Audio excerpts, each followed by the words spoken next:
Hey you guys, my name is Ashley Smith and I'm going to be reading Harold and the Purple Crayon.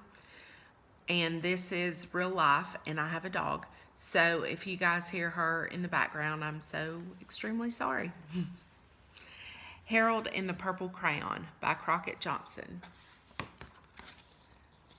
This is one of my favorite books. My son loves it, first of all, and second of all, I love the color purple. So I guess that's why it's one of my favorites. And plus, it's a cute story. One evening, after thinking it over for some time, Harold decided to go for a walk in the moonlight. There wasn't any moon, and Harold needed a moon for a walk in the moonlight, and he needed something to walk on. He made a long, straight path so that he wouldn't get lost, and he set off on his walk, taking his big purple crayon with him. But he didn't seem to be getting anywhere on the long straight path. So he left the path for a shortcut across the field, and the moon went with him. The shortcut led right to where Harold thought a forest ought to be.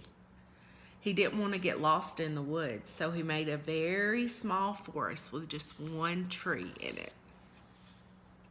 And it turned out to be an apple tree. The apples would be very tasty, Harold thought, when they got red. I love red apples. So he put a frightening dragon under the tree to guard the apples. It was a terribly frightening dragon. It even frightened Harold. He backed away, and his hand holding the purple crayon shook a little. Suddenly, he realized what was happening, but by then, Harold was over his head in the ocean. And he came up thinking fast, and in no time, he was climbing aboard a trim little boat. And he quickly set sail, and the moon sailed right along with him. After he had sailed long enough, Harold made land without much trouble. He stepped ashore on the beach, wondering where he was. The sandy beach reminded Harold of picnics, and the thought of picnics made him hungry. So he laid out a nice, simple picnic lunch. There was nothing but pie, but there were all 9 kinds of pie that Harold liked best. When Harold finished his picnic, there was quite a lot left. He hated to see so much delicious pie go to waste. So Harold left a very hungry moose and a deserving porcupine to finish it up. And off he went, looking for a hill to climb so he could see where he was. Harold knew that the higher up he went, the further he could see.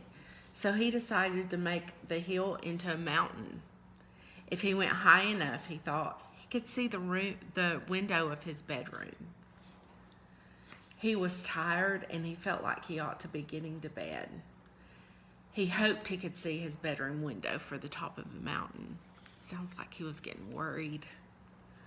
But as he looked down over the other side, he slipped, and there wasn't another side of the mountain.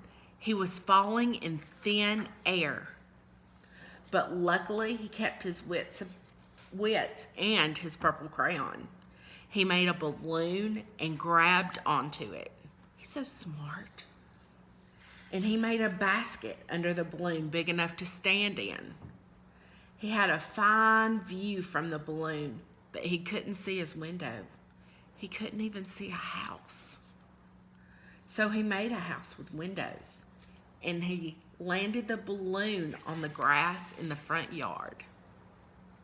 None of the windows was his window. He tried to think of where his window ought to be. He made some more windows. He made a big building full of windows. He made lots of buildings full of windows. He made a whole city full of windows. But none of the windows was his window. He couldn't think of where it might be.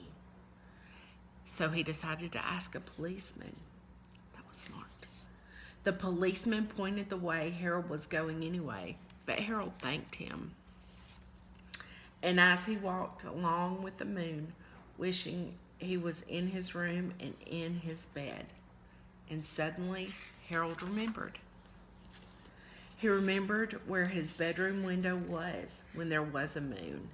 It was always right around the moon. And then Harold made his bed. He got in it and drew up the covers. The purple crayon dropped on the floor, and Harold dropped off to sleep. I hope you guys enjoyed that.